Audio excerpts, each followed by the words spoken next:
इन नाम कर्म के उदय से नाम कर्म की कितनी सारी प्रकृतियां हैं? 93। नाम कर्म की कितनी प्रकृतियां हैं? 93। हमारे टोटल कर्म की प्रकृतियां हैं 148।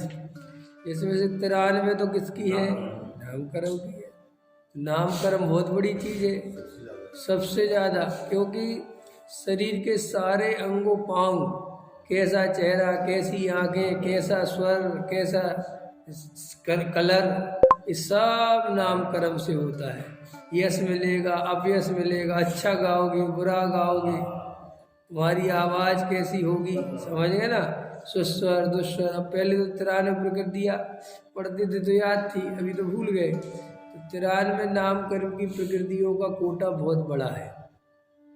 और वस्तु स्वरूप में सर्वज्ञ भगवान कहते हैं कि वो जो नाम कर्म का उदय है, 93 प्रकार के कार्य तो उसके निमित्त से होते हैं, और हम व्यर्थ में ही परेशान होते हैं, बिल्कुल व्यर्थ में। ख्याल में है ना?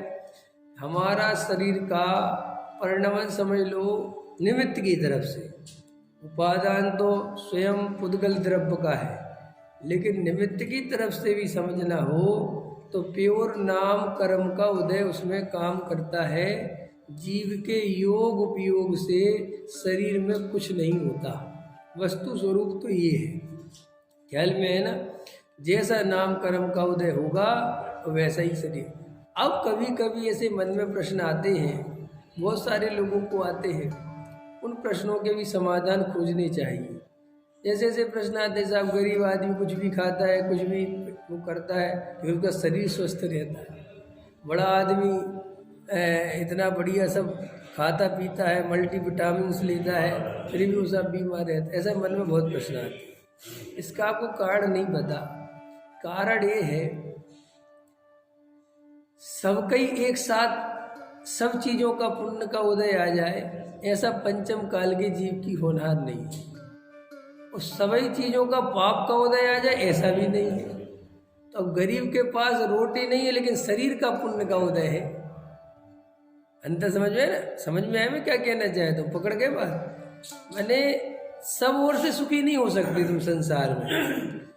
और पंचम काल में जैसे हर चीज एक अति में नहीं है, जैसे पंचम काल का व्यक्ति मोक्ष नहीं जा सकता, तो पंचम काल का व्यक्ति नरक भी नहीं जा सकता। नरक माने 7वीं नरक।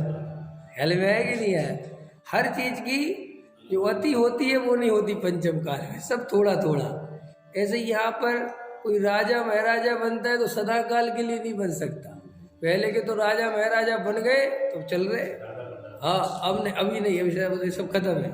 अब तो तुम प्राइम मिनिस्टर भी बनो तो भीख मांग मांग के बनते हैं, और वो भी पता नहीं 2.5 साल में गिर जाओ, 2 साल में गिर जाओ, वो नहीं पता।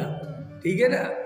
तो ऐसे वर्तमान में क्या होता है, ये बहुत लोगों के मन में आता ना, ये गरीब लोग, अरे तो गरीब के पास बेचारा किसी भी जाति का पुण्य का उदय नहीं है, तो उस पर शरीर का पुण्य का उदय तो रहेगा, कुछ तो रहेगा कि नहीं रहेगा? शरीर भी खराब, ये भी खराब, मर ही जाएगा वो बेचारा। ख्याल में आया कि नहीं आया? तो भाई अभी बड़े पैसे वाले हैं, अब उनके वैसा बहुत पुण्य का उदय है, पैसा है, सब बात है, लेकिन शरीर ऐसा हो गया। अपन के दिमाग में क्या आता है कि जी बैठे बैठे हो गया, ऐसा कुछ नहीं। नाम कर्म काम करता है कि इसको कहीं ना कहीं से दुख तो, ये बड़ी विचित्रता है। इसलिए ये बात हमारे जीवन में इतनी गर्वित होना चाहिए, हमारे चित्त में निर्णित होनी चाहिए कि हम संसार में रहकर सर्व ओर से सुखी नहीं रह सकते। ये हमारा निर्णय होना ही चाहिए। हमारा एक तरफ का सुख आएगा तो किसी न किसी तरफ से दुख आएगा। अगर हमारा शरीर स्वस्थ रहेगा तो हम व्यापार में परेशान होने लगेंगे, व्यापार सही चल रहा होगा तो हम शरीर में परेशान होने लगेंगे। परेशान होना है। ख्याल में आया? नहीं समझ में आया? जैसे स्कूल में होता है ना कि साहब ये पीरियड हटे तो दूसरा आएगा,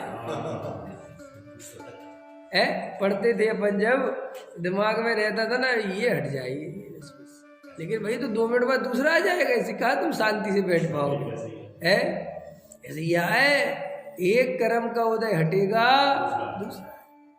कब तक कर्मों से लड़ते रहोगे, कब तक परेशान होते रहोगे? क्यों लड़ना जब हमें पता ही है। ख्याल में आया कि नहीं आया?